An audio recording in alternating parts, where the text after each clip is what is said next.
Welcome back, and thank you for tuning in to Midnight Affairs Tales. We appreciate every single one of you. We'd love to know what part of the world you are watching from right now. Let us know in the comments. Now, let's dive into today's story, Chapter 1. The last thing she said to me was a curse. "Deadbeat, Dad," she hissed, her voice like ice cracking on a winter lake. "That's all you'll ever be." I stood there in the kitchen doorway, clutching the phone so hard my knuckles went white. My hands trembled, but I didn't dare let her hear it. Susan's laughter echoed on the other end, cold, triumphant. Then, click, silence. The room seemed to hold its breath. The kettle whistled on the stove, steam curling in the air like smoke from a battlefield. I set the phone down, my chest heaving. My uniform jacket hung on the hook by the door, dusty, battered, a relic of the man I used to be. I thought about the soldiers I'd led, the brothers I'd lost in the desert sun, men who bled for honor, men who never came home. And then there was Susan, my ex-wife, living in a mansion she didn't deserve, telling our daughter I was nothing. The ache in my gut turned to fire. I walked outside, the cold night air slicing into my lungs. The stars overhead were bright and different. I lit a cigarette with shaking fingers. She thought she'd buried me with that word, deadbeat. But she didn't know the truth. She didn't know about the letter from her dead aunt, locked away in a drawer she never thought I'd find. Or the money she'd stolen, meant for the children of fallen soldiers, the brothers I'd sworn to honor. My phone buzzed again, Emma's voice. "Dad? Are you okay?" I swallowed the bitterness, forced my voice steady. "I'm fine, kiddo. Just sorting some things out." As the smoke rose in the darkness, I made a silent vow. This wasn't over. She wanted to bury me? I'd bury her lies instead. Before we move ahead, I just want to say your support truly means everything. We're building something special here, and our next big goal is reaching 10,000 incredible subscribers. If you're feeling the emotions in these stories, imagine what's still to come. Subscribe now, be part of this amazing journey, and let's keep growing together. Your one click can make a real difference. Let's continue the story. The next morning, the word deadbeat echoed everywhere. At the diner, old friends looked at me with pity. At the hardware store, whispers trailed me like a ghost. "She's been telling everyone you're broke," the clerk said, handing me a box of nails. "Says you stopped paying for Emma's school." I nodded, forcing a smile. My mind was miles away, back in Susan's mansion, in that drawer I'd found by accident. I could still see the edge of the envelope, peeking out like a secret. Aunt Claire's name, the neat script. The truth. Emma called that night, her voice small. "Mom says you're a deadbeat, Dad." But I don't believe her. My heart twisted. "You don't have to believe her, sweetheart. You just believe in me." She was all that mattered. My daughter. My reason for everything. I hung up and sat alone in the quiet house, the weight of Susan's lies pressing on my chest. I thought of the soldiers I'd carried back to the base in black bags, the funerals I'd stood at in dress blues. They died with honor. Susan lived in luxury on the money that was supposed to honor them. I stared at my reflection in the window lines in my face, eyes that had seen too much. I wasn't a deadbeat. I was a man who'd given everything for others. I wouldn't let Susan steal that, too. I pulled the papers out again, fingers tracing the bank records. Names, numbers, money funneled away in silence. She thought she was untouchable. She thought I'd stay quiet. I lit another cigarette and watched the smoke curl. She'd called me a deadbeat. I'd make sure the world saw who she really was. I drove out to the edge of town, where the old war memorial stood in the cold morning light.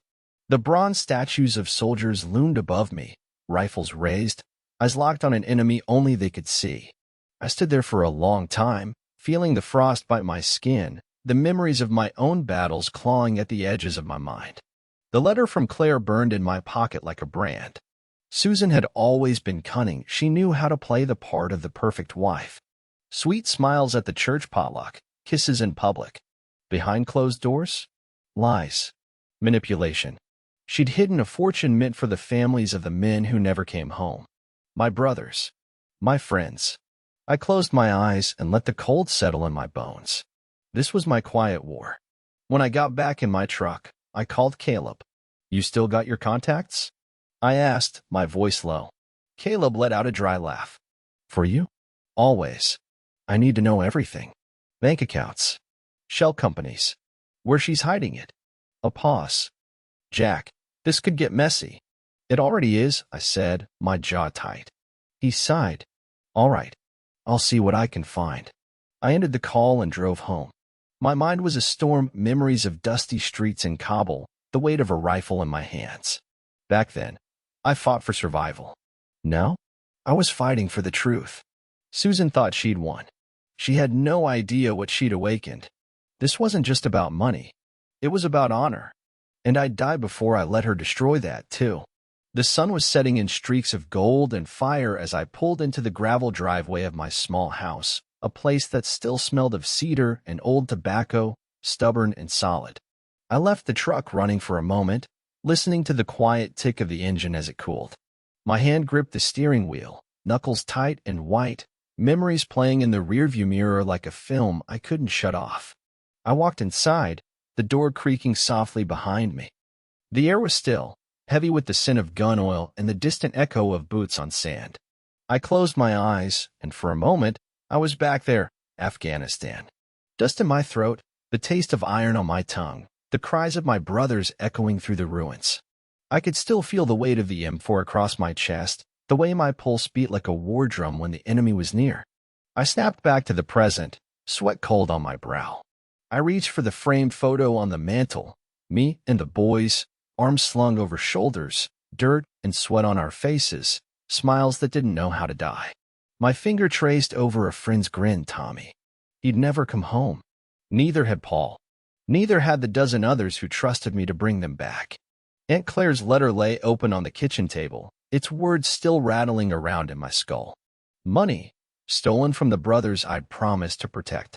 Money that Susan had buried under layers of polite smiles and expensive perfume. The front door opened. Emma walked in, her hair tangled from the wind, a small smile on her lips. Hey, Dad, she said softly. Dinner? Yeah, I managed, my voice thick. Dinner sounds good. I watched her move around the kitchen, the clatter of dishes and the warm light washing over her. For a moment, I let the world outside fade. She was my anchor, my reason. But as she hummed an old tune, I knew, tomorrow, the war would come home. And I'd be ready. I lay in bed that night, the letter on my chest like a weight I couldn't lift. My eyes traced each line in the dim light of the bedside lamp, Aunt Claire's words in neat, flowing script. She'd been dying when she wrote it, her voice steady even as her breath faltered. To my niece, Susan Walker, she'd written, "This money is for the families of the brave souls who gave everything. Don't let it rot in some bank vault. Honor them. Susan. Honor them the way I never could." But Susan never honored a soul. She hoarded it, spun lies to keep it close, calling me a deadbeat, a worthless father, while she lived off stolen blood money. I closed my eyes, the rage hot in my veins. I could see her face, that practiced smile, the way her voice would turn sweet as honey when she wanted something. "Jack, you're a good man, but you're not enough," she'd once said. Enough for what? For her endless greed? For her games? I knew what I had to do. In the flickering lamplight, I pulled out my old Army Field notebook, its pages yellowed, the leather cracked from years of dust and sweat. I started to write down everything I knew, names, dates, numbers, every detail of Susan's betrayal. This wasn't just about money. It was about those boys whose names were etched on that memorial stone. It was about Emma, who deserved to know her father was no coward. The wind rattled the window, a lonely sound that felt like an echo of my own thoughts. I set the letter down and let out a long breath. Tomorrow, I'd meet Caleb. He was the only one who could help me find the cracks in Susan's lies. I turned off the lamp, the darkness swallowing me. But even in the dark, I saw the truth burning bright. And I knew, this wasn't just a battle. This was my mission. I met Caleb the next morning at an old cafe on the edge of town. The place smelled of burnt coffee and stale bread, but it was quiet. No curious eyes, no wagging tongues. Caleb looked older, deep lines carved into his weathered face. His eyes, though, sharp as ever, the same way they'd been when we shared a foxhole years ago. He slid into the booth across from me, the leather seat creaking under his weight. "Jack," he said, his voice low, "you're looking like hell." I gave a humorless laugh. "Feels about right." He leaned in, his breath smelling faintly of whiskey. "What's this about Susan?" I heard rumors, but his voice trailed off, waiting. I pulled out the letter, the folded bank statements, and set them on the table. Caleb's eyes flicked over the pages, his brow furrowing deeper with every line. He let out a low whistle. "Son of a bitch," he muttered. "She's been laundering the money through shell accounts. Names I haven't seen in years. She's got her claws in deep." I nodded. "I need it all, Caleb. Every last thread. I want to burn her lies to the ground." Caleb's mouth twitched into a half-smile. "You always did have a flair for the dramatic." "It's not drama," I said, my voice hard. "It's justice." He nodded slowly, tapping his fingers on the table. "All right. But you know this won't be clean. You're playing with fire, Jack. And Susan? She's the type to light a match and watch the world burn." "I know," I said, leaning back. "I'm ready."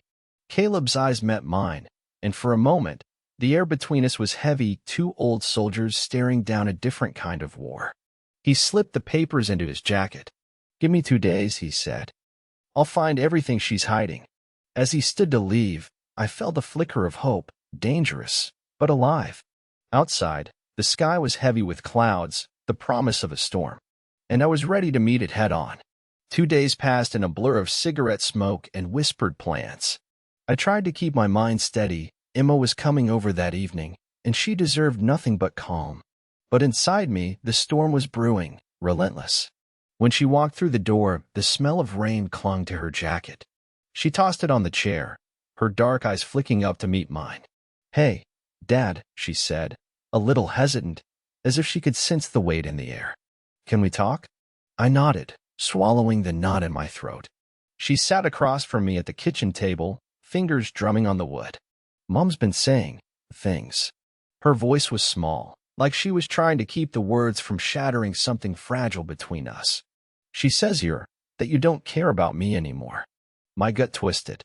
"Emma," I said softly, reaching across the table. "You know that's not true." She met my gaze, searching my face for something. Truth, maybe, or just a crack in my armor. "I want to believe you, Dad." "But," she showed me bank statements. "Said you're broke, that you don't pay for anything." I took a breath, steadying my shaking hands. "She's lying, sweetheart. She's hiding things. Things you need to see." Tears welled in her eyes, but she blinked them back. Why would she lie about that? Why would Mom? I cut her off gently, my voice hardening. "Because it's not about me, Emma. It's about the money. Money that was never hers to begin with." She stared at me, her lips parting as the pieces clicked into place. "The inheritance," she whispered. "The one from Aunt Claire?" I nodded. "And it wasn't for her. It was for the families of men who died for this country. Men I fought beside. Men who deserved better than to have their memory used like a pawn in her game." For a long moment, Emma was silent, her face pale. Then she stood up and wrapped her arms around me. "I believe you, Dad," she said, her voice breaking. "I just want this to be over." I held her close, my heart thundering. "It will be," I promised. "I swear it." The next morning, I walked Emma to her car, the sky above us a washed-out gray that matched the weight in my chest. She squeezed my hand before she left, a silent promise that she was with me, even if she didn't have all the answers yet. Back inside, I poured a cup of coffee, black and bitter, and sat at the kitchen table. My mind was a snarl of thoughts: Caleb's promised intel, Susan's lies, the ghost of Aunt Claire's last wish. The knock on the door startled me. I opened it to find Caleb, his expression grim but resolute. "Got it," he said, handing me a manila folder thick with papers. "You were right. She's been moving that money through offshore accounts, pulling just enough to keep the facade going." I flipped through the pages, statements, transfer records, the names of companies she'd used like paper shields. It was all there. Proof. The cold truth of Susan's betrayal laid bare in black and white. Caleb leaned against the doorframe, his eyes narrowing. "She's good. I'll give her that. But she's not perfect. There's a trail, Jack, and you can expose it." I felt a cold smile tug at my lips. Then that's what I'll do. He nodded, his voice low. You're playing a dangerous game. She's got friends in high places, Jack. People who'll protect her if it comes to that. I shrugged. I've faced worse than her friends. Caleb's gaze was steady. I know you have. Just be ready. As he left, I sat down at the table, the weight of those papers settling around me like a mantle. Susan had played her game in plain sight, smiling for the neighbors, hosting charity events, pretending to be the perfect ex-wife. But the truth was here, in my hands. And I was done playing her game. That night, I couldn't sleep. My thoughts spun in tight circles, Susan's lies, the inheritance meant to honor the fallen, Emma's quiet tears. I lit a cigarette, the glow of the ember a tiny, defiant flame in the dark. I thought about Susan's words, her poison-laced whispers, the way she'd turned every kind of love into a weapon. You're a deadbeat, Jack, she'd sneered once, her eyes bright with malice. You'll always be one. But I wasn't. I was a soldier, a father, a man who'd carried bodies home from war zones so that someone else could have a future. And I wasn't about to let Susan steal that from me, or from the men I'd promised to remember. The next day, I drove out to the mansion she called home. The gates loomed tall and cold, wrought iron twisted into shapes that mocked the truth. I parked down the road, my heart beating a slow, steady drum in my chest. I watched as Susan stepped out onto the balcony, her hair gleaming in the sun, her laughter ringing out like a siren's song. She was playing the part of the grieving niece, the devoted mother, but I could see the truth in her eyes, hard and hollow. I stepped out of the truck, my boots crunching on the gravel. She didn't see me as I moved closer, hidden behind the hedges. I could hear her on the phone, her voice low and sweet. No, don't worry. He's no threat. He's nothing. The words sliced deep, but I let them fuel the fire in my gut. Because I wasn't nothing. I was the reckoning she'd never seen coming. As she ended the call, I slipped back to my truck. My mind was set. Susan had turned her greed into a weapon, and now I was ready to use it against her. The next morning, I sat in my small living room, the early lights slanting through the blinds like bars across my face. The air smelled faintly of stale coffee and the pine scent of the old wood walls. In my lap lay my uniform jacket, decorated with patches and ribbons, each one earned with sweat and blood. The weight of it was more than just fabric. It was years of service, sacrifice, brotherhood. I traced the faded embroidery of my name, Walker. Once, that meant something to me. Still did. But now? Now it was all I had left that couldn't be twisted by Susan's lies. I stood and slipped the jacket on, feeling the familiar pull across my shoulders, the comforting scratch of the collar against my neck. In the mirror, I looked older, the lines around my eyes deeper, but my spine straightened, my shoulders squaring up like I was back in formation. A soldier, not a deadbeat. I stepped outside into the cold morning air.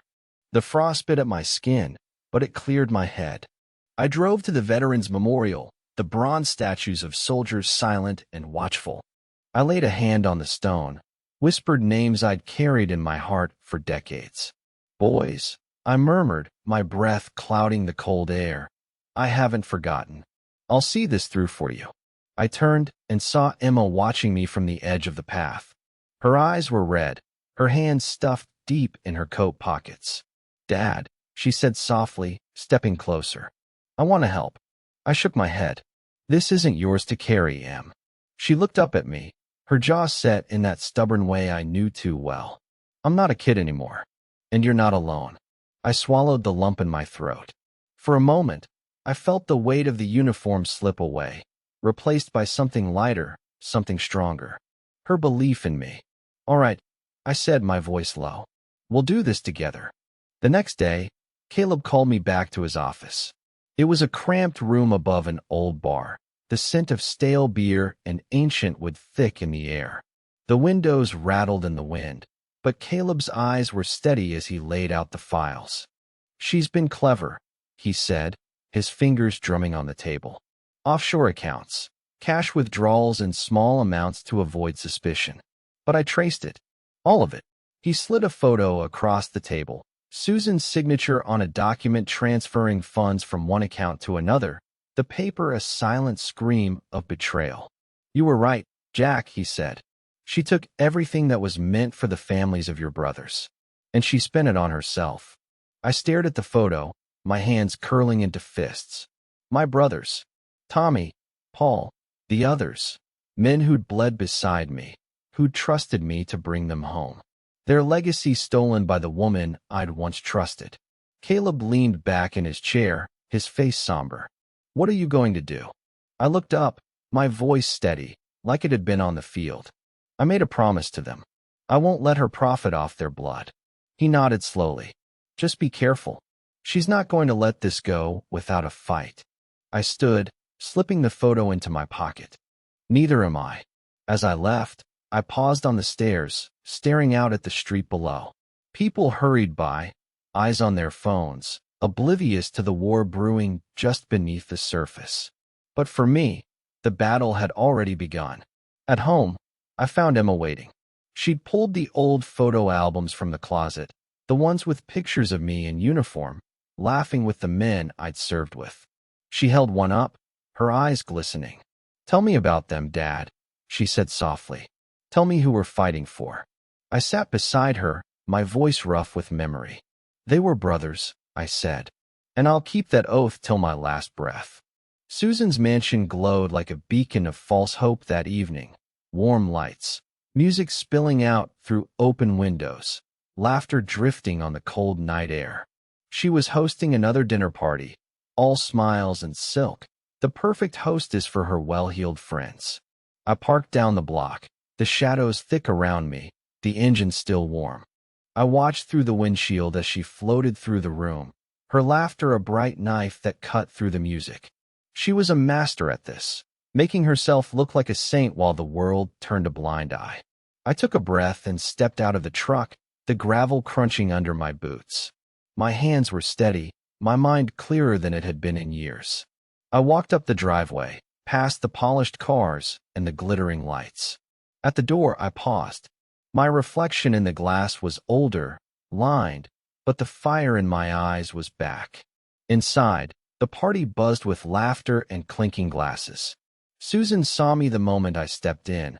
Her smile didn't falter, but her eyes flashed with something sharp. "Jack," she purred, gliding over to me in a cloud of perfume and lies. "I didn't expect you." I gave her a tight smile. "I bet you didn't."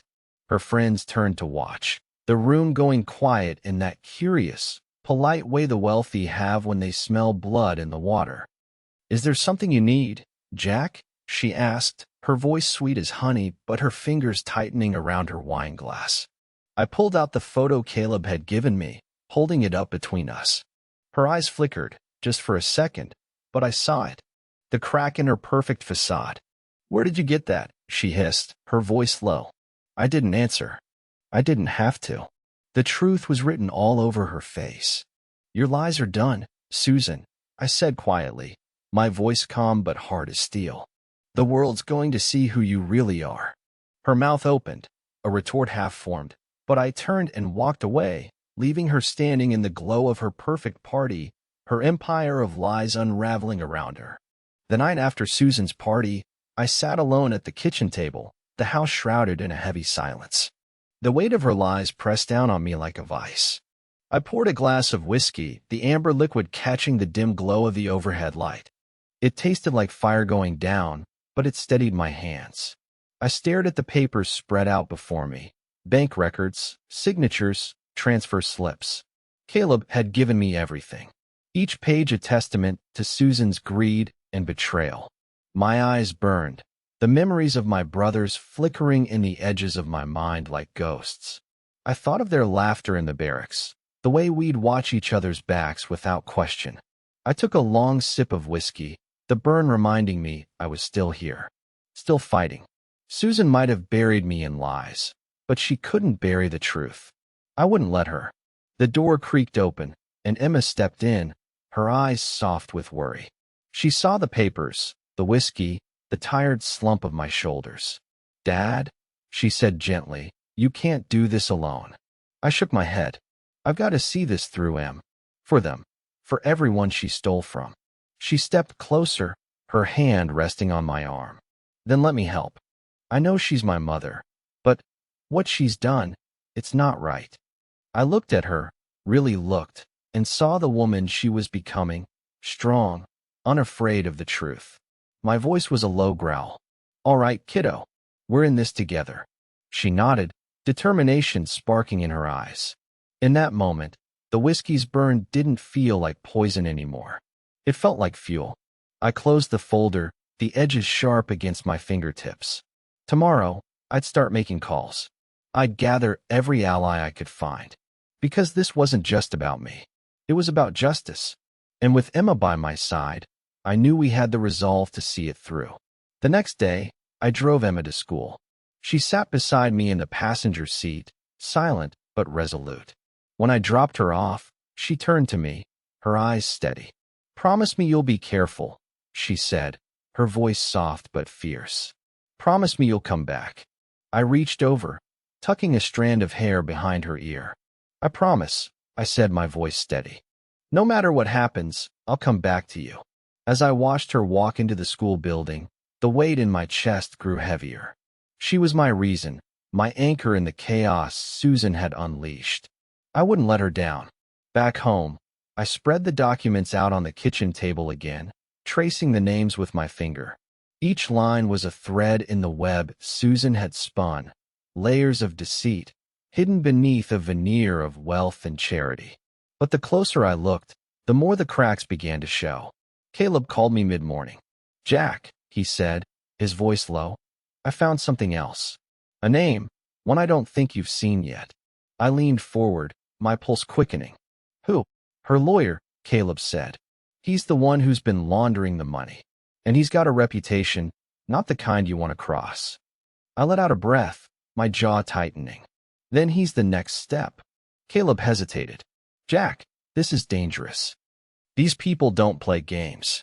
I nodded, feeling the weight of every decision pressing on my shoulders. "Neither do I." That afternoon, I drove to the lawyer's office. A polished building downtown, all glass and steel, a monument to greed, I thought. I walked through the doors, the air-conditioned chill biting at my skin. I told the receptionist I was there to see him. No appointment, no polite excuses. She gave me a wary look, but I didn't back down. I was done backing down. The lawyer's office was sterile, the walls lined with expensive art that meant nothing. He looked up when I walked in, his smile practiced and thin. "Mr. Walker," he said smoothly, "to what do I owe this pleasure?" I dropped the folder on his desk. "Cut the act," I said, my voice cold. "You and I both know why I'm here." The lawyer, Mitchell Lane, his name was, leaned back in his chair, his hands steepled in front of him.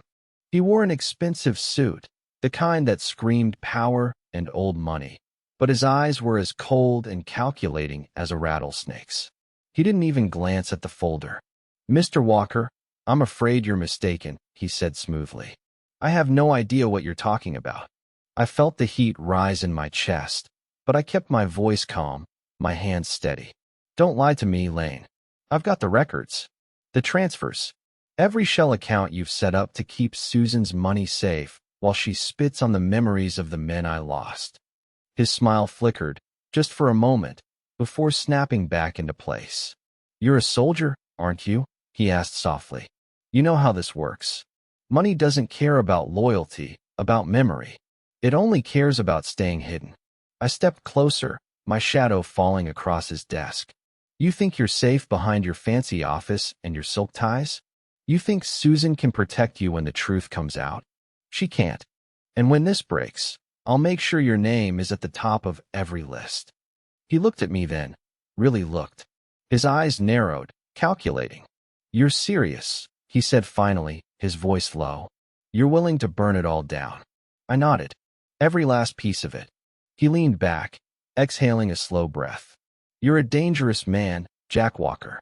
But be careful, danger cuts both ways. And Susan, she doesn't like to lose." I turned to leave, my voice a low promise as I opened the door. "Neither do I." Outside, the wind cut cold across my face, but I felt something shift inside me. Resolve like iron, hard and unyielding. Lane's threats didn't matter. Susan's empire of lies didn't matter. I was coming for her, and I wasn't stopping until the truth was laid bare. I didn't sleep that night. The city was quiet, but in my mind, the gears never stopped turning. Susan's world was built on whispers, every polite nod at a party, every forced smile at the grocery store. She'd crafted a mask so perfect that even the people who should have seen through it chose to look away. But Caleb's words echoed in my head. She's got friends in high places. I knew that meant more than just lawyers and accountants. It meant people who thrived in the shadows, people who'd bury me if I wasn't careful. I paced the kitchen floor, the moonlight casting long shadows across the worn linoleum. My boots echoed softly with each step, a steady drumbeat that kept me focused. The files Caleb gave me were spread out on the table, each name and number like a dagger aimed at Susan's carefully constructed lies. My phone buzzed. A message from Caleb. Watch your back. She knows you're coming. I closed my eyes, the tension coiling in my gut. She knew, and she wouldn't sit back and let me tear down her kingdom. I pulled out my phone and called Emma. She answered on the second ring, her voice groggy with sleep. Dad? Hey, kiddo, I said, forcing my voice steady. I just wanted to hear your voice. Make sure you're safe. I'm okay, she said softly. Are you? I hesitated, then lied. I'm fine. She was silent for a moment. You're going to fix this, aren't you? I am, I said. I promise. When I hung up, I leaned against the counter, the phone still warm in my hand. I wasn't just fighting for me. I was fighting for Emma, for the men whose names were etched in bronze on that memorial, for every promise I'd made and every brother I'd lost. The night outside was dark and silent, but I knew morning was coming, and with it, my reckoning. The next morning dawned cold and brittle, the sky a sheet of gray that seemed to weigh down the whole world. I drove to the coffee shop where Emma worked weekends, wanting to see her in the glow of normal life before the storm I was about to unleash. She spotted me through the window, a small smile tugging at her lips as she poured coffee for a regular. When she finally stepped outside, her breath misted in the air, her hands stuffed in her pockets. Dad, she said softly, her eyes searching mine. What's going on? Really? I took a deep breath, feeling the weight of the words I was about to speak. Susan's world is built on stolen money, I said, my voice low and sure. Money meant for the families of the men who died fighting beside me. I can't let her keep it. Emma swallowed hard, her eyes glistening. I know, but what if it gets dangerous? I reached out, cupping her cheek, feeling the warmth of her skin under my calloused hand. It already is, I admitted. But I'm not backing down. I owe it to the men I buried. And to you. She nodded, her lip trembling. Then I want to help. I shook my head. This isn't your war, Emma.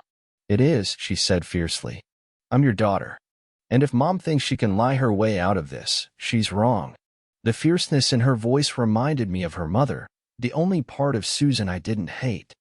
I pulled her into a hug, breathing in the scent of her hair, grounding myself in that moment. Stay safe, Emma, I said quietly. Promise me. I promise, she whispered back. But I could feel the determination in her bones. She wouldn't stand aside, and I knew I couldn't stop her. As she walked back inside, I felt the first crack in Susan's empire. Because Emma, my daughter, she wasn't afraid of the truth. And neither was I. The afternoon light slanted through the cracked blinds in Caleb's office, dust motes swirling like ghosts in the golden glow. Caleb sat across from me, his fingers drumming on a battered file folder, his eyes narrowed with a soldier's focus. She's going to push back, he said, voice low and steady. You're not just going after her money anymore. You're going after her pride. I let out a breath, my jaw tightening. She should have thought about that before she stole from the men I buried. Caleb's eyes flicked to mine, a glint of respect in their steely depths. You've always been the same, Jack. Straight as an arrow, even when it damn near broke you. War breaks everyone, I said quietly. But it's what you do after that counts. He nodded, pulling out a fresh sheet of paper from the file. This is her weak spot, he said, tapping the page. A shell company she used to hide a chunk of the inheritance. If we expose it, the rest of her lies will come crashing down.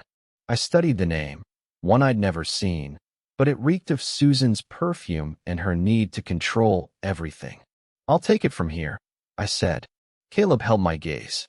"You sure you're ready for what's coming?" I stood, slipping the paper into my jacket pocket. "I've carried bodies off the battlefield, Caleb. This is just another mission." He cracked a wry smile, the lines in his face deepening. "Godspeed, Jack."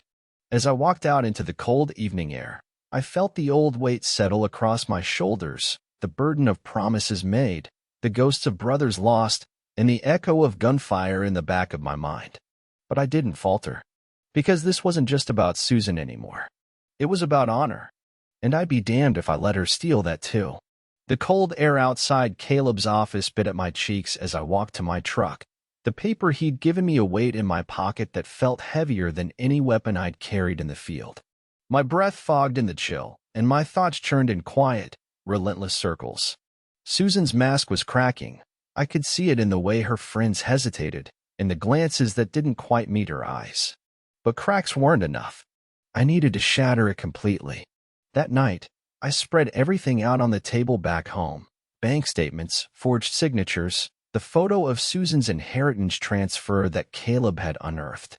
My hands moved with purpose, sorting and stacking, the soldier's calm settling over me like an old, worn coat. Every piece had its place. Every step had its reason. I scrawled notes in the margins, the ink biting into the paper. Shell companies.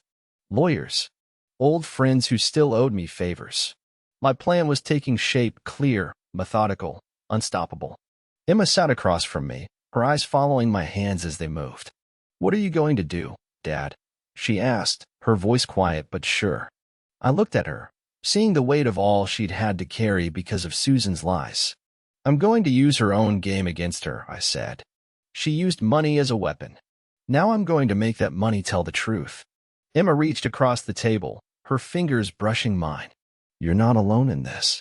I squeezed her hand gently. "I know.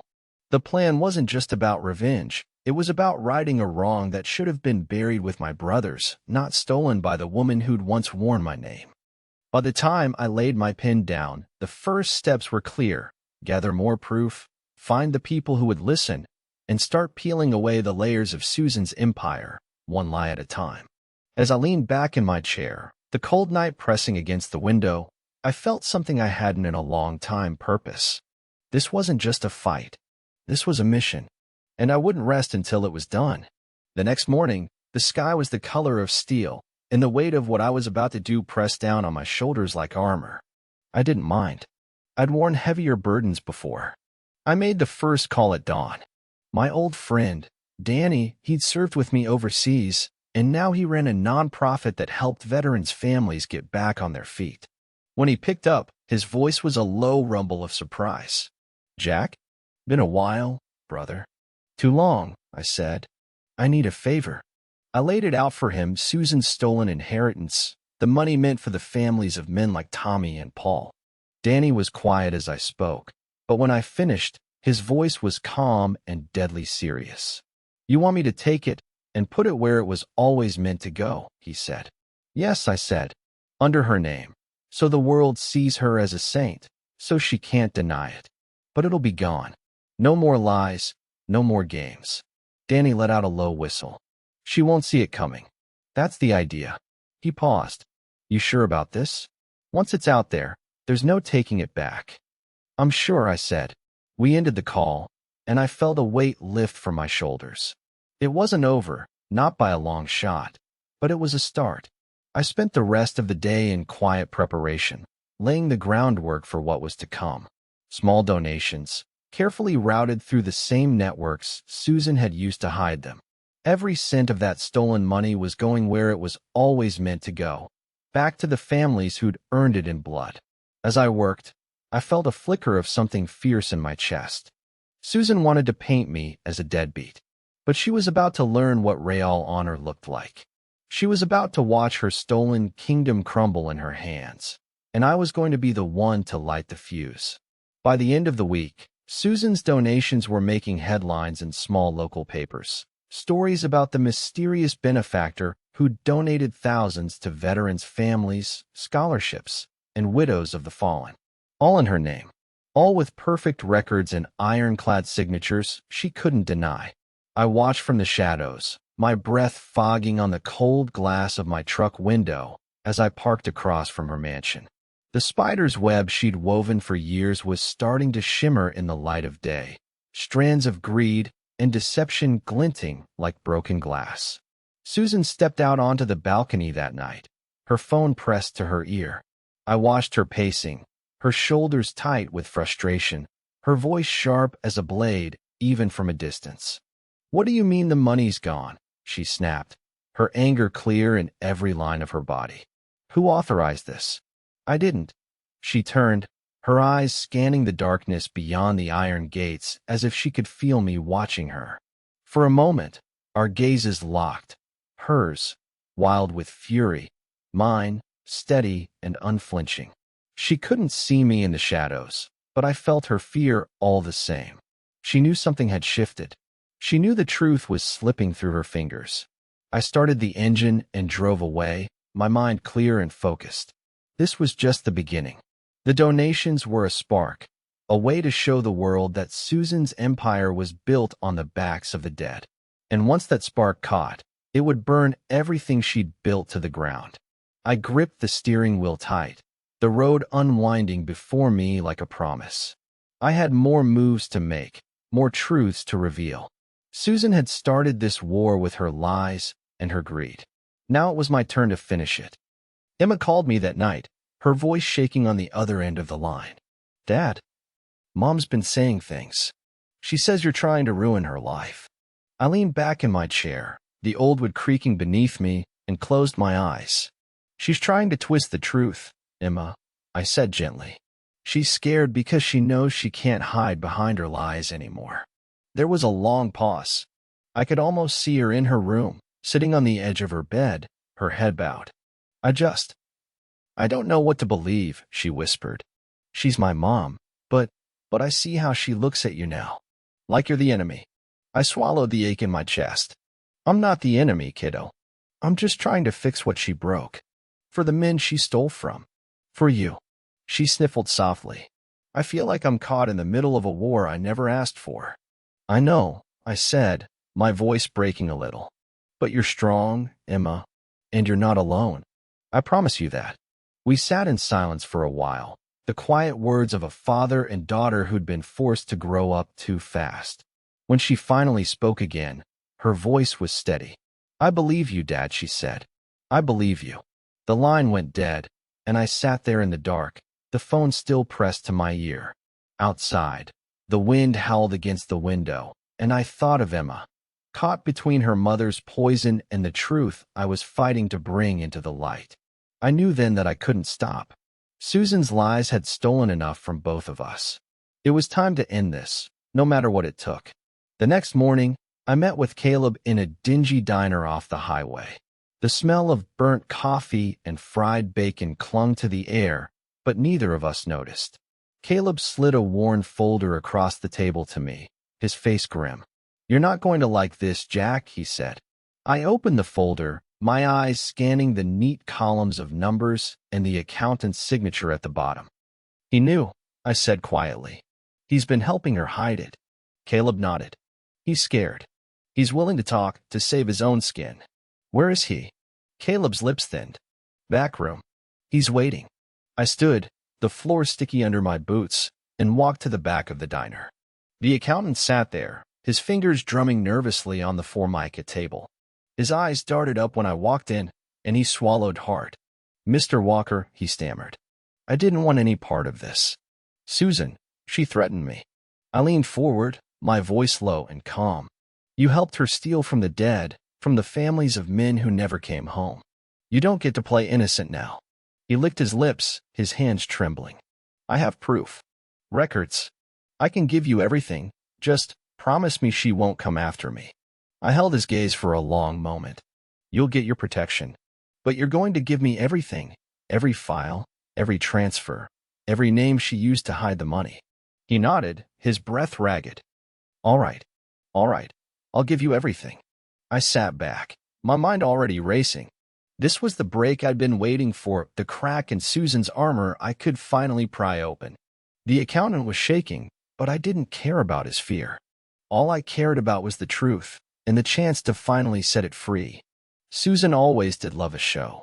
I watched from the back of the church hall as she swept through the crowd, her smile wide, her laugh ringing out like a bell. She was hosting a charity gala for veterans' families, another performance, another way to hide the rot beneath her polished smile. I leaned against the doorway, my arms crossed, watching the faces around her, so eager to believe her lies, so willing to let her play the part of the grieving widow, the selfless saint. My stomach churned at the sight of it. But tonight wasn't just about the show. It was about making sure the truth couldn't be ignored any longer. Emma stood beside me, her hand gripping mine tight. "Are you ready?" she whispered. I nodded once, my jaw tight. I've been ready for years. When Susan stepped up to the podium, the applause was thunderous. She looked out at the crowd, her eyes bright, her voice smooth as silk. "Thank you all for being here tonight," she said, her hands folded like a prayer. "Together, we can honor the brave men and women who gave everything for our country." My lip curled. Honor. She didn't know the meaning of the word. As the crowd cheered, I slipped the accountant's files to Emma. "It's time," I said. She nodded, her eyes fierce. And together, we walked into the light of the room, ready to pull the mask off the woman who'd built her kingdom on the bones of the dead. The night of the gala was thick with false smiles and expensive cologne. The Veterans Hall was strung with twinkling lights, every table adorned with white linens and flickering candles that cast soft shadows across the polished floor. Susan's face was a picture of perfection as she glided from guest to guest, her laughter a sweet melody meant to charm and disarm. I watched from the edge of the room, my uniform jacket stiff across my shoulders, a silent testament to what this night was really about. Emma stood at my side, her fingers interlaced with mine, her eyes hard and bright. She didn't say a word. She didn't have to. We were in this together, a quiet front against Susan's storm of lies. The speeches began, Susan at the center of it all. Her voice was smooth, every word carefully chosen. "Tonight," she said, her eyes glistening with practiced tears, "we gathered to honor the men and women who gave everything for our freedom. Let us never forget their sacrifice." My jaw tightened. The words tasted like poison in my mouth. She'd stolen from those men, twisted their memory into a showpiece for her greed. I shifted my weight, feeling the burn of every betrayal she tried to bury. When the applause died down, I stepped forward. Emma squeezed my hand once, a silent vow of support, then let go. I walked to the podium, my boots echoing in the sudden hush of the room. Susan's eyes flickered, her smile freezing in place as I took the microphone. I didn't speak right away.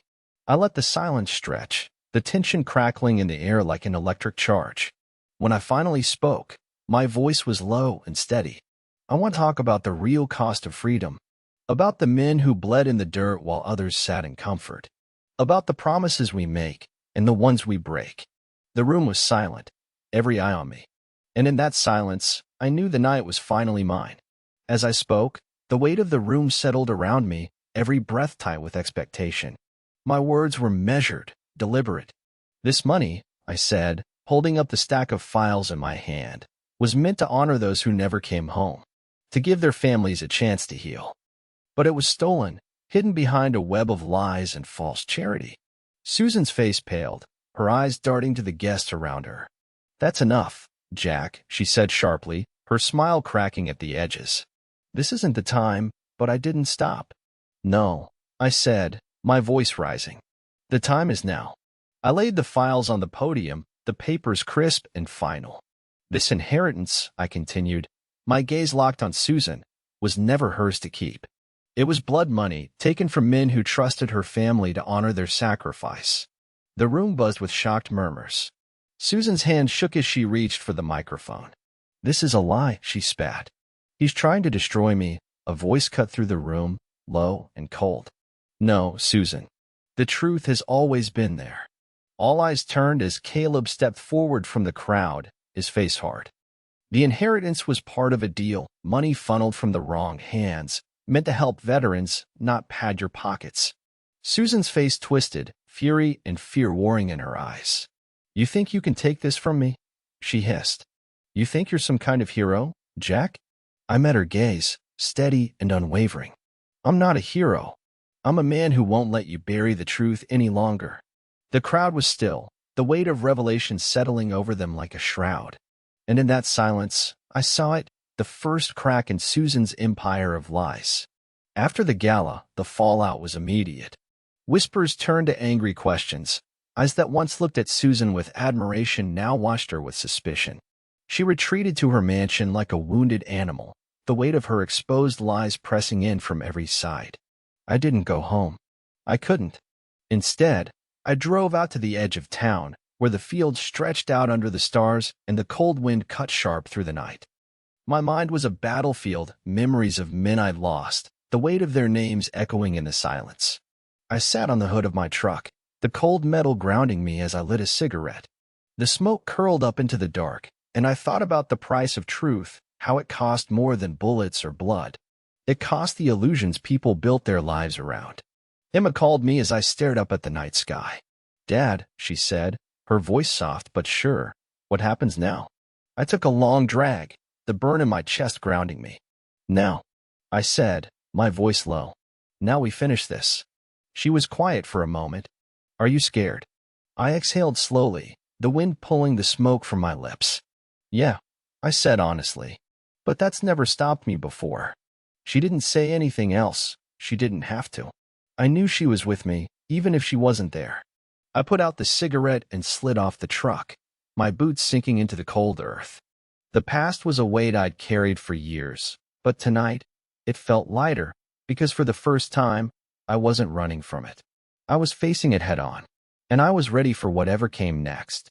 The following day, the quiet of my house was shattered by a single knock at the door. I opened it to find Caleb standing there, his face carved from stone. "We need to talk," he said, his voice low and urgent. I stepped aside, letting him in. He tossed a manila envelope onto the kitchen table, his eyes hard. "Reaper's in town," he said, "and he's looking for Susan, and for anyone who stands in his way." The name sent a shiver down my spine. Reaper, a ghost from the war, a man who thrived in the shadows and never left loose ends. If he was here, Susan's lies had drawn blood money from a well far deeper and darker than even she knew. Emma walked in just as Caleb said it. Her eyes flicked between us, the worry etched in every line of her face. "Who's Reaper?" she asked, her voice quiet.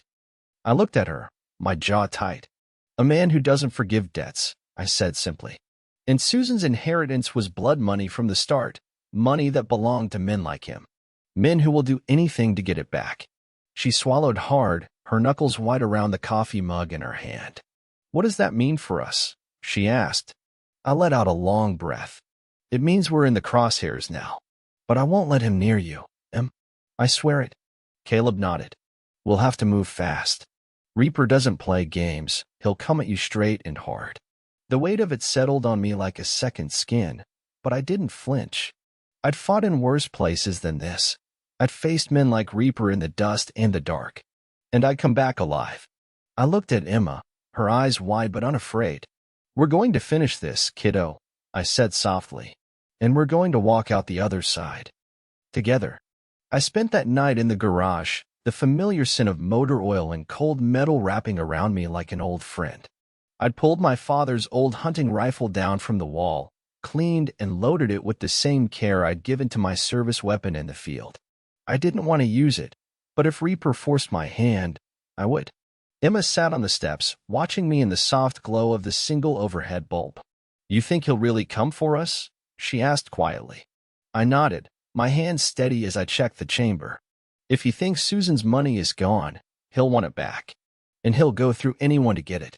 She shivered, wrapping her arms around herself. "How do we fight someone like that?" I paused, setting the rifle down and looking at her. "We don't fight him head-on," I said. "We outsmart him. We make him see that coming for us isn't worth the risk." Emma's eyes met mine, wide and resolute. "You're not alone in this, Dad. You've got me." A lump rose in my throat, but I swallowed it down. "I know, kiddo," I said, my voice rough. "But if it comes to it, you need to be ready to run. Promise me." She didn't answer right away, her eyes searching mine. Finally, she nodded. I promise. I ruffled her hair gently, a quiet smile on my lips. That's my girl. As the night wore on, I laid out my plan, like a mission briefing in the field. Exits, fallback points, safe houses. Caleb would help where he could, but I knew in the end it would come down to me. I was done letting Susan's lies control my life. Reaper might have been born from the same war I fought in, but he'd underestimated one thing, my willingness to fight for my daughter. And that was a mistake he'd regret.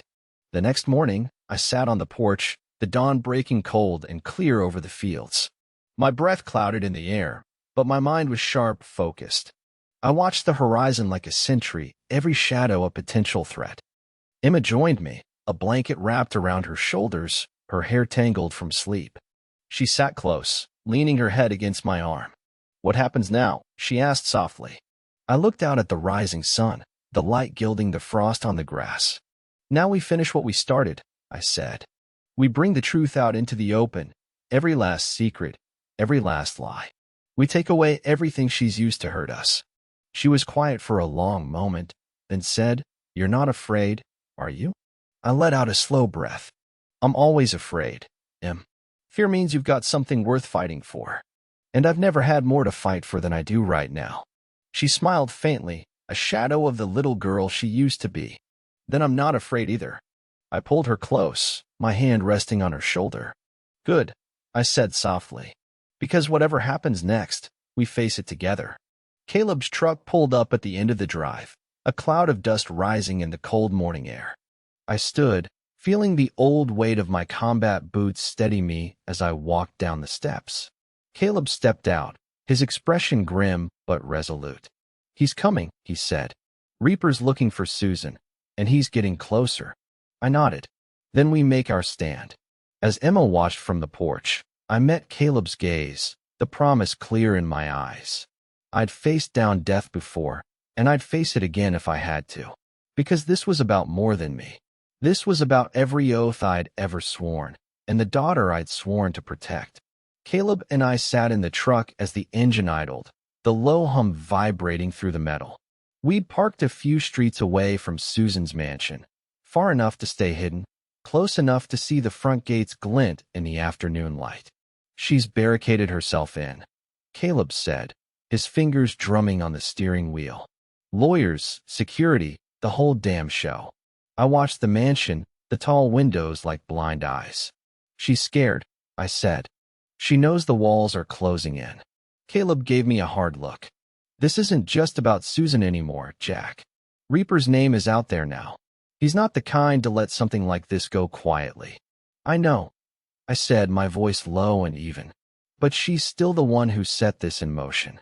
She's the one who turned her back on everyone who trusted her. Caleb sighed, his eyes scanning the quiet neighborhood. And she'll drag you down with her if she can. You sure you're ready for that? I turned to him, my jaw tight. I'm ready. The silence stretched between us, heavy as the winter sky. Finally, he nodded. Then we do this your way. I stepped out of the truck, the cold biting through my jacket. Every step toward the mansion felt like a step back into the war. Each breath a silent promise to the brothers I'd left behind. I walked up to the gates and pressed the intercom. Susan's voice crackled through, tight and sharp. Jack, what do you want? The truth, I said, my voice calm. And I'm not leaving until I get it. The line went dead. A moment later, the gates swung open with a quiet groan. I walked through, every muscle taut with anticipation. This was the heart of the storm, the place where every lie began. And I was done with running. The grand hallway of Susan's mansion was a shrine to her vanity, marble floors gleaming like ice, crystal chandeliers that dripped light onto her curated perfection. But the air was thick with something else now, fear. It clung to the edges of the expensive furniture, hid in the corners where shadows pooled. Susan stood at the top of the stairs, her face pale, her eyes hard. What do you think you're doing here? She demanded, her voice brittle. I'm here to end this, I said. Reaper's coming for you, and you're going to help me stop him. She let out a cold, brittle laugh. You think you can just walk in here and... I cut her off, my voice low and unflinching. You've stolen from everyone, Susan. From me, from the families of men who trusted you. Reaper doesn't care about your excuses. He wants what you took. Her face went still, the color draining from her cheeks. I don't have it, she said, her voice cracking. I spent it all. That won't matter to him, I said. You know what he is. What he'll do if he thinks you've crossed him. She wrapped her arms around herself, her shoulders trembling. So what do you want from me? I stepped closer, my voice quiet but firm. You're going to help me. You're going to tell me everything, every account, every contact. If we're going to have a chance, it starts here. For a moment, her mask slipped. The woman who'd been so sure of her power looked small and scared. And if I refuse? She whispered. I met her eyes, my voice like iron. Then you're signing your own death warrant, and you know it. She looked away, her shoulders slumping. All right, she said softly. I'll tell you what you need to know. And in that moment, I saw it, the shift. The cracks in her armor turning to something more dangerous, an alliance built on desperation.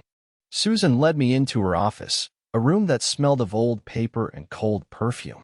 The curtains were drawn, the light from the desk lamp throwing long shadows across the walls lined with books and framed photographs of a life built on illusion. She sat at the mahogany desk, her hands trembling as she pulled open a drawer. Everything's in here, she said, her voice barely a whisper. The accounts, the names, everything. I took the file she handed me, the paper thick and expensive, the ink of her signature still fresh in some places. My hands were steady as I flipped through them, numbers and names that painted a map of her greed, a trail of betrayal that reached back years. I didn't want it to be like this, she said quietly, her eyes glistening. I thought if I just kept it hidden, it would all go away. I looked up at her, my jaw tight. You thought you could bury it under enough money and no one would care. She didn't answer, but her silence said enough. I set the files down, my fingers tapping the desk softly. Reaper's not going to care about your excuses. He's coming for what you took, and if he thinks you're lying, he'll kill us both. She flinched at the word kill, her breath hitching. What do we do? She whispered. I leaned forward, my voice low and calm. We fight him with the only thing he can't touch, the truth. We take these files, and we show the world what you did. If Reaper sees there's nothing left to hide, he'll move on. Her eyes widened, fear and hope warring in her gaze. And if he doesn't? I stood, the weight of the decision settling over me like armor. Then I'll do what I have to, I said softly. I've fought worse men than him, and I'm still here. We spent the night going through every scrap of paper Susan had given me. Her office was a fortress of secrets, the air heavy with the dust of old sins. I moved methodically, stacking the evidence into neat piles, my mind a storm of plans and contingencies. Susan hovered by the window, her fingers drumming nervously against the glass. He won't stop, Jack, she said, her voice tight. Reaper doesn't forgive, and he doesn't forget. I looked up from the files, my voice steady. Neither do I. She turned to me, her eyes hardening. You don't understand. He'll come for Emma if he thinks it'll get to you. A cold chill ran down my spine, but I kept my voice calm. Then we don't give him a reason. I reached for my phone and dialed Caleb. His voice crackled through the line, low and sure. I've got a safe house ready, he said. But it won't stop Reaper for long. It doesn't have to, I said. Just long enough for me to finish this. Caleb was silent for a moment, then said, You're playing a dangerous game, Jack. I closed my eyes, the weight of the choice pressing down on me. It's not a game. It's a promise. Susan's voice cut through the silence. And what happens after? She asked, her tone brittle. When the truth is out and there's nothing left? I looked at her, my eyes steady. Then we see who's still standing. Outside, the night was quiet, but I could feel the storm gathering on the horizon. The weight of every choice, every promise I'd ever made, settled in my chest like a brand. But I didn't falter. Because in the end, this wasn't about Susan. It wasn't even about Reaper. It was about honor and the line I'd sworn to hold. The following night, I found myself standing at the crossroads of a life that felt like it had never been mine. Susan sat across from me in the dim glow of her study, the only light a single lamp that threw long, flickering shadows against the walls. Her face was pale, her eyes flickering with something like defiance, or maybe it was just fear. "You've got everything you need," she said quietly. "So what now, Jack? You've exposed me. Do you really think that's going to save you from Reaper?" I studied her, my voice calm but edged with steel. "This isn't just about me anymore. You dragged Emma into this. You turned your greed into a weapon and aimed it at the people I love." She flinched at Emma's name, her fingers curling around the armrest of her chair.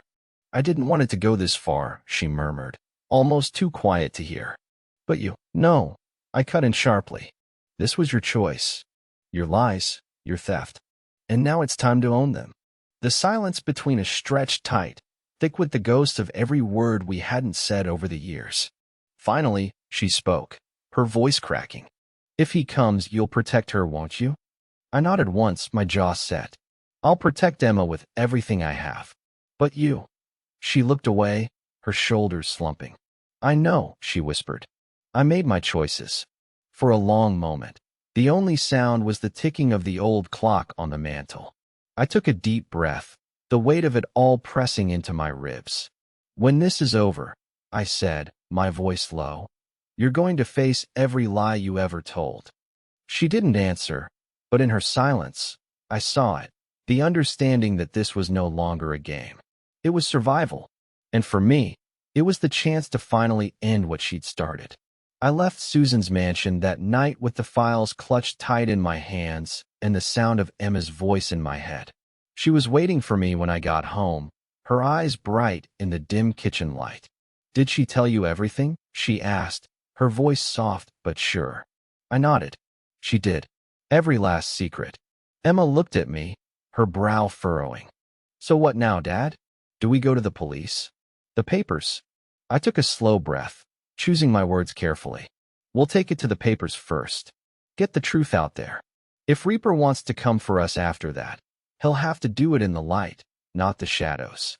She reached for my hand, her grip tight and warm. "I'm with you. Whatever happens next, I'm with you." I squeezed her hand, feeling the promise in her words. "I know, kiddo." There was a moment of quiet between us, the kitchen filled with the soft hum of the refrigerator, the faint creak of the old floorboards. In that moment, I saw the strength in her, my daughter, my reason for every breath I took. "We'll do this together," she said, her eyes fierce. "No more secrets. No more lies." I pulled her into a hug, the feel of her heartbeat against my chest a steady reminder of what I was fighting for. "No more," I agreed. And as the dawn broke over the horizon, the first rays of sun slipping through the window, I felt something shift inside me. This wasn't just about setting the record straight. This was about building something new, something that could stand in the wreckage of everything Susan had tried to bury. For the first time in years, I felt ready. The sun had barely risen when Caleb called. His voice was tight, urgent. "Jack, he's here. Reaper's in town." I felt the cold settle in my chest, but I forced my breath steady. "How do you know?" "He's been seen near the safe house. Word is he's looking for Susan, and he's not alone." I closed my eyes for a moment, the weight of every choice I'd made pressing into my bones. "Then we finish this today." Emma watched me from the doorway, her face pale but resolute. "We're ready," she said softly. I gave her a tight smile. "We are." Caleb met us outside, his truck rumbling low in the cold morning air. "I've got eyes on him," he said. "But he's careful, he's not showing his hand." "He will," I said, "when he thinks he's cornered." Caleb nodded, his face grim. "We'll keep him as safe." I looked at my daughter, her eyes wide but steady. "Go with Caleb," I said. "I need to end this, alone." She shook her head. "Dad, no, I need you safe." I said, my voice quiet but firm. "This is something I have to face myself." Tears glistened in her eyes, but she nodded. "Okay," she whispered. "Just come back to me." I kissed her forehead, my chest tight. "I will." As Caleb's truck pulled away, I felt the silence settle around me. The world seemed to hold its breath, the cold biting at my skin. I tightened my grip on the files in my hand. Every step I took a promise. This ends today. And when I walked back inside, I knew I was ready to face the war Susan had started and the man she'd awakened from the shadows. The sun was high when Reaper arrived. He stepped out of a black SUV, the engine idling low and mean in the driveway. He wore a long black coat, his face shadowed by the brim of his hat, but his eyes glinted like polished steel. I stepped out onto the porch, the cold air sharp in my lungs. My hands were steady, my heart calm. "Reaper," I said, my voice low. "It ends here." He looked up at me, his lips twisting into a smile that didn't reach his eyes. "Jack Walker," he said softly, almost like a greeting between old friends. "I've been waiting for this." I took a step forward, the gravel crunching under my boots. "You're here for the money," I said. "But it's gone. Given to the families it was meant for." His smile widened. "You think that matters? This was never just about the money, it's about the debt. The blood that bought it." I shook my head, my jaw tight. "Susan's lies end today, and I won't let you drag my daughter into this." He tilted his head, studying me like a predator. "You're brave," he said quietly. "But brave men die all the same." I felt the weight of every promise I'd ever made, every oath I'd ever sworn. "Maybe," I said, "but I'll die with my honor intact. And that's something you'll never understand." He took a step closer, the smile fading from his face. "Then let's see what honor is worth." The silence between us crackled like lightning. And in that charged stillness, I knew this was the final battle. Reaper and I stood facing each other in the icy morning air, the weight of everything that had come before pressing down like a storm. My breath misted between us, my heart a steady drumbeat in my chest. He took a step forward, his voice low and calm. "You're a soldier, Jack. You know how this ends. Blood for blood." I didn't flinch. "I'm done spilling blood for men like you." A flicker of something, respect, maybe, crossed his face. "Then stand down. Let me finish what Susan started." I shook my head slowly. "I can't. She might have started this, but I'm ending it." He let out a low sigh, almost a laugh. "You think your honor matters? You think it'll keep your daughter safe when I'm done?" A surge of rage lit in my gut, but I kept my voice steady. "You don't get to use her to justify your war. She's innocent, she always was." Reaper's eyes narrowed, his jaw tightening. "Then give me Susan. Give me the woman who stole from me." I shook my head. "I can't. I won't. If you want her, you'll have to go through me." A long silence stretched between us, the wind cutting cold and sharp. Finally, he nodded, almost like a final blessing. "So be it," he said softly. He turned and walked away, his steps slow and deliberate. But I knew he'd be back. And when he came, it wouldn't be with words. It would be with fire. I went back inside, the weight of that standoff coiling in my chest. Emma's face flashed in my mind, her quiet strength, her fierce loyalty. I wouldn't let her be collateral damage in this war.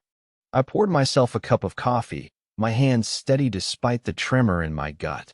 I'd survived battlefields more dangerous than this. This was just another fight, and I would see it through. Susan called me that night, her voice tight and edged with something that wasn't quite fear, but wasn't far from it either. "Jack," she said, her voice low, "he's coming for me. You know that, don't you?" "I know," I said, my voice calm. "And I told you I'd stand between you and him." She laughed, a hollow, bitter sound. "You think that makes you noble? You think it makes you a hero?" I let the silence stretch before answering. "No, it just makes me a man who keeps his word." There was a pause, and when she spoke again, her voice was softer. "I never wanted this," she said quietly. "I just wanted to be more." My jaw tightened. "You wanted more, and you took it from men who gave everything. And now Reaper's here to collect the debt."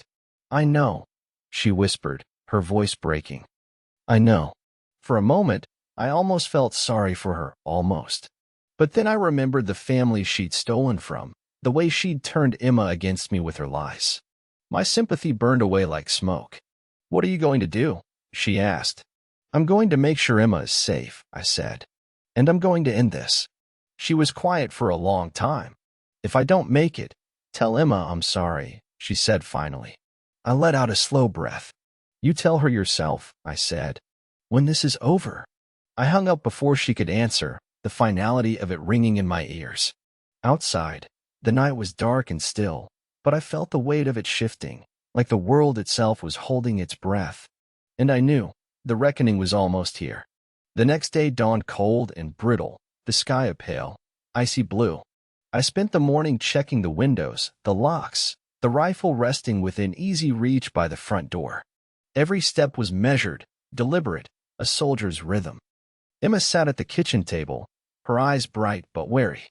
"Dad," she said softly, "you don't have to do this alone." I gave her a faint smile. "I'm not alone. You're here. And that means more than you know." She reached across the table, her fingers brushing mine. "I'm scared," she admitted. I nodded. "Me too," I said honestly. "But that doesn't mean we stop." Caleb called around noon, his voice low and grim. "Reaper's men are circling. He's closing in." "Let them come," I said, my voice cold steel. "I'll be ready." I ended the call and turned to Emma. "You're going with Caleb," I said, my tone final. She shook her head, her eyes blazing. "I'm staying with you." I hesitated, my chest tight. "Emma, no," she said fiercely. "I'm done running. If this is how it ends, I'm not letting you face it alone." I saw the truth in her eyes, the fire that wouldn't be doused. I closed my eyes for a moment, then nodded. "All right," I said quietly. "But stay close." Outside, the world seemed to hold its breath. The air was thick with the promise of violence, the quiet before the storm. But inside, in the small circle of light cast by the kitchen lamp, there was nothing but resolve. Reaper was coming for his pound of flesh, but he'd find a father ready to fight for everything that mattered. That night, as the darkness pressed in, Emma sat across from me at the old oak table, her hands wrapped around a steaming mug of tea. Her hair was pulled back, her eyes bright and steady despite the fear I knew she felt.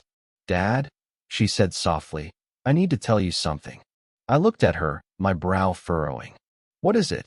She took a shaky breath, her hands tightening around the mug.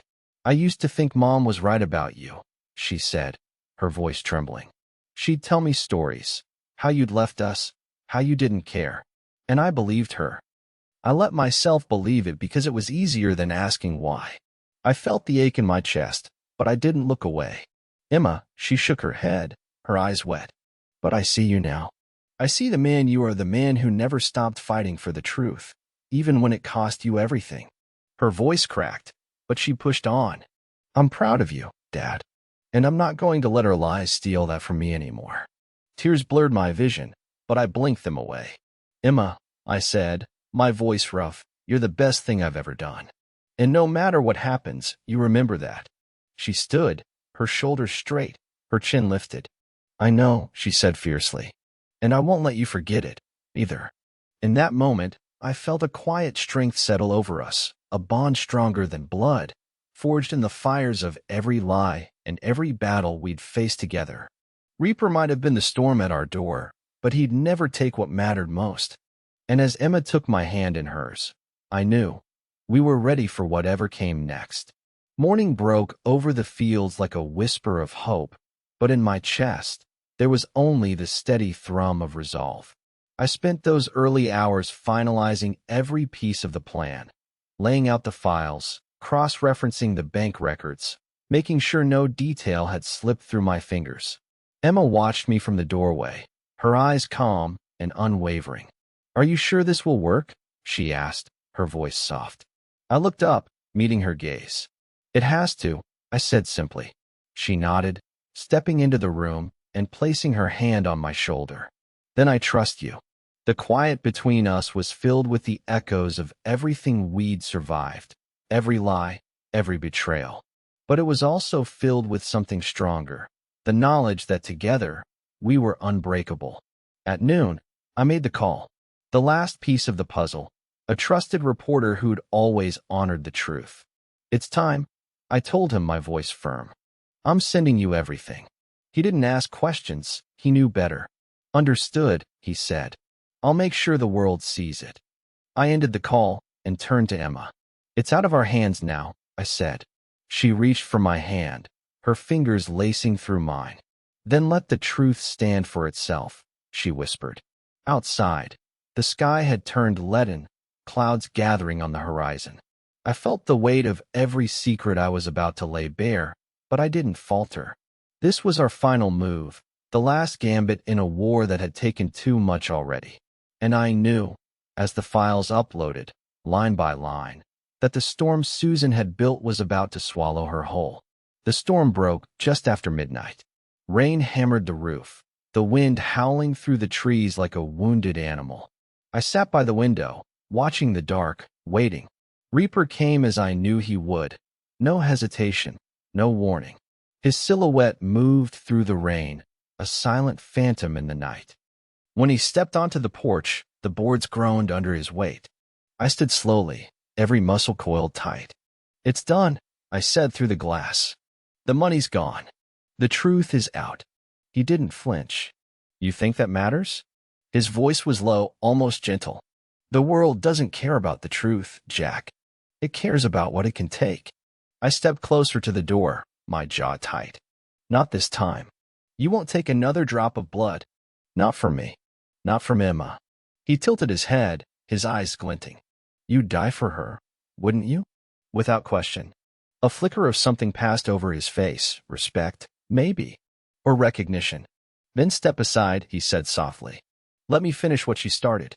"I can't," I said, my voice calm and clear. "She may have brought this on herself, but I won't let her pay with my daughter's life." For a moment, the only sound was the rain on the roof, the thunder rolling in the distance. Then Reaper nodded slowly, his expression as unreadable as the night. "So be it." I opened the door and stepped onto the porch, the rain washing over me in cold sheets. I met his gaze, unflinching. "Then let's end it here," I said quietly. And in that moment, I knew this was the last battle, and I would fight it with everything I had. The storm lashed around us as Reaper and I faced each other in the dark. The rain stung my skin, the wind howled, but my focus was razor sharp. Every breath, every heartbeat felt like a drumbeat in the quiet violence of the night. Reaper shifted his weight, his eyes never leaving mine. "You're a stubborn bastard, Jack," he said, almost like an old friend's curse. I let out a breath, steady and calm. "I've got reasons worth fighting for." He nodded once, his jaw tight. "Then let's see how far you'll go." He lunged at me, his movements fast and deliberate, a blur in the rain. I met him head-on, every instinct honed by years of survival. My fists connected with his ribs, a sharp crack that echoed in the storm. He grunted, twisting away, but I didn't let up. The porch boards splintered under our feet as we grappled, the storm's fury nothing compared to the violence between us. He swung, his knuckles catching my jaw, but I tasted blood and didn't back down. I grabbed him by the collar, slamming him into the post. "This ends now," I growled, my voice a snarl. He shoved me back, his breath ragged. "You can't stop it, Jack. You can't change what's already done." I met his eyes, my voice low and sure. "Maybe not, but I can damn sure make sure it never happens again." We stood there, both of us breathing hard, the rain washing the blood from our faces. For a moment, the world went still, like the storm itself was watching, waiting to see who would fall. And I knew I wouldn't be the one to break. In the final moments of that fight, I saw it, the flicker of doubt in Reaper's eyes, the crack in his mask of cold fury. I could have finished it then, driven my fist into his throat, ended it once and for all. But I stopped, my hand shaking. Because Emma's face flashed in my mind, her quiet strength, the promise in her eyes that this cycle of violence could end. I lowered my fist, my breath ragged. "I'm done with this," I said, my voice raw. "No more blood. No more debts." Reaper looked at me, his chest heaving, rain slick on his face. "You're a fool," he said softly. "You think mercy buys peace? It only buys you time." I shook my head. "Maybe, but it's time enough to make things right." He stepped back, his shoulders slumping just a fraction. "You're not like the others," he said quietly. "You're not like her." "No," I said, my voice steady. "I'm not." For a long moment, we stood there in the storm, two men bound by a past neither of us could escape. Then he turned away, his silhouette swallowed by the rain. I watched him go, my heart pounding, my breath ragged. I didn't know if he'd be back, or if the storm had finally passed. But as I turned to the door, Emma stood there in the light, her eyes bright with tears. "You did it," she whispered. I nodded, my throat tight. "For you," I said softly. "Always for you." And as I stepped into the light, I knew I had nothing left to hide. No more debts to pay. No more ghosts to outrun. Just the truth and the family I'd fought to protect. The storm had passed, leaving the world washed clean and glistening with rain. Dawn broke over the fields, a pale light that cut through the lingering darkness like a promise. But inside the house, the silence was thick and heavy, every breath a reminder of what we'd survived. Emma sat at the kitchen table, her hands wrapped around a mug of tea gone cold. Her eyes were distant, but when she looked at me, I saw the fierce light there, a fire that Susan's lies and Reaper's threats couldn't touch. "You did it," she said quietly, her voice trembling. "You stood your ground."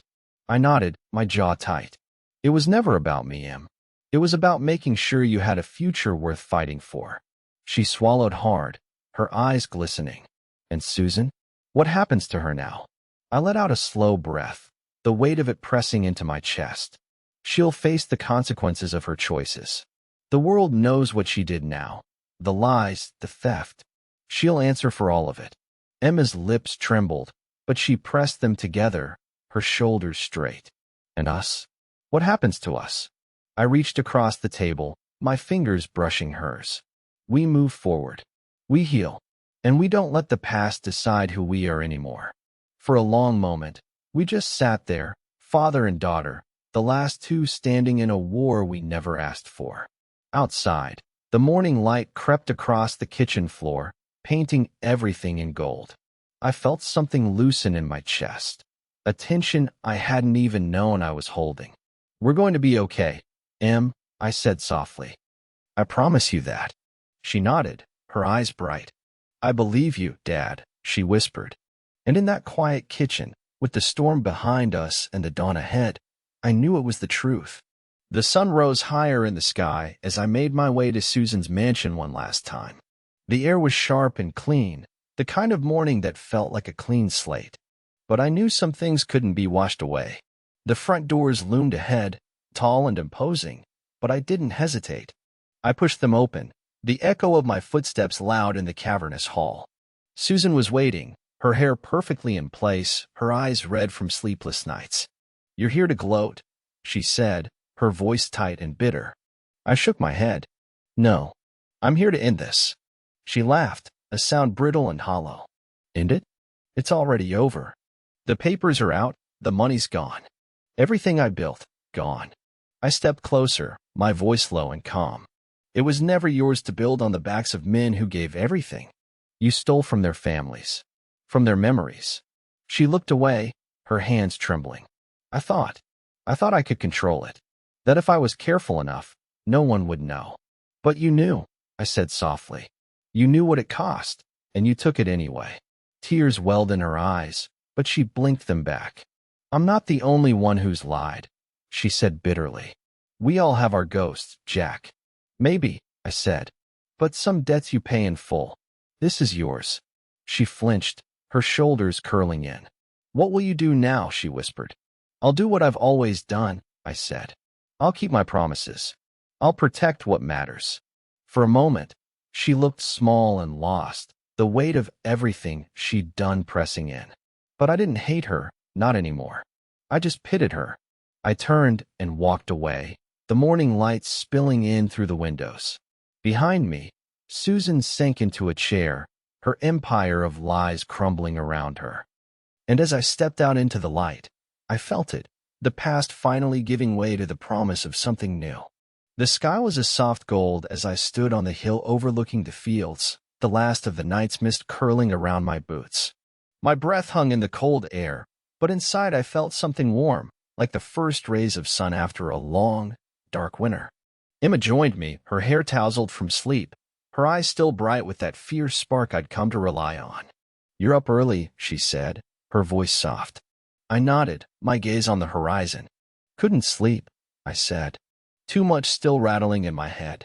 She slipped her hand into mine, her grip strong. "It's over now, Dad," she said quietly.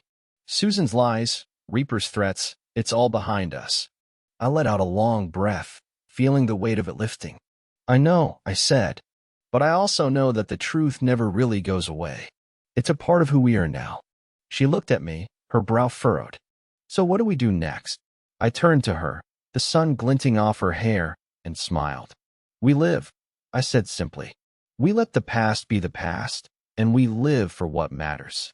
The quiet settled around us like a blessing. The pain was still there, the scars that would never fully heal, but they were reminders, not chains. We'd survived the worst, and now we had the chance to build something better. We walked back to the house together, the fields stretching out behind us, the light of the new day bright and sure. And for the first time in years, I felt like I could breathe. Emma squeezed my hand. I'm proud of you, she said softly. I looked at her, my heart full. I'm proud of you too, I said. More than you'll ever know. And as we stepped into the warmth of home, I knew the story wasn't over. It was just beginning. The kitchen was quiet, the soft clatter of dishes and the low hum of the radio filling the air. I sat at the table, my coffee cooling in my hands, the early morning light painting everything in soft gold. Emma moved around the kitchen, her movements easy, the lines of worry in her face finally easing. She caught my eye and smiled. Feels different today, she said. It does, I said, my voice low. Feels right. She sat across from me, her eyes bright. What will you do now, Dad? She asked. I took a sip of coffee, the warmth grounding me. I'll keep my promise, I said softly. I'll keep living. For you. For the men we lost. For the memory of everything that mattered. She reached for my hand, her fingers warm against mine. You're not the same man you were at the start, she said. You're stronger now. And you're not alone. I nodded, my throat tight. Neither are you, kiddo. And you never will be. We sat there in the morning quiet, the ghosts of the past finally at peace. Outside, the sun rose higher, and with it, the promise of everything still to come. I looked at Emma, my daughter, my anchor in the storm, and asked the question that had haunted me for years. Do you think they'd be proud of me, Emma? Do you think the men I lost would look at what I've done and know that I kept my word? She smiled, her eyes soft. I think they'd be proud, Dad, she said, her voice sure. I know I am. And as we shared that quiet moment, the light spilling around us, I felt a peace I'd never thought I'd find. The past was done. The future was waiting. And now, where are you watching from? Let me know in the comments below. Don't forget to like this story and subscribe if you want more gripping tales like this. Your support means the world.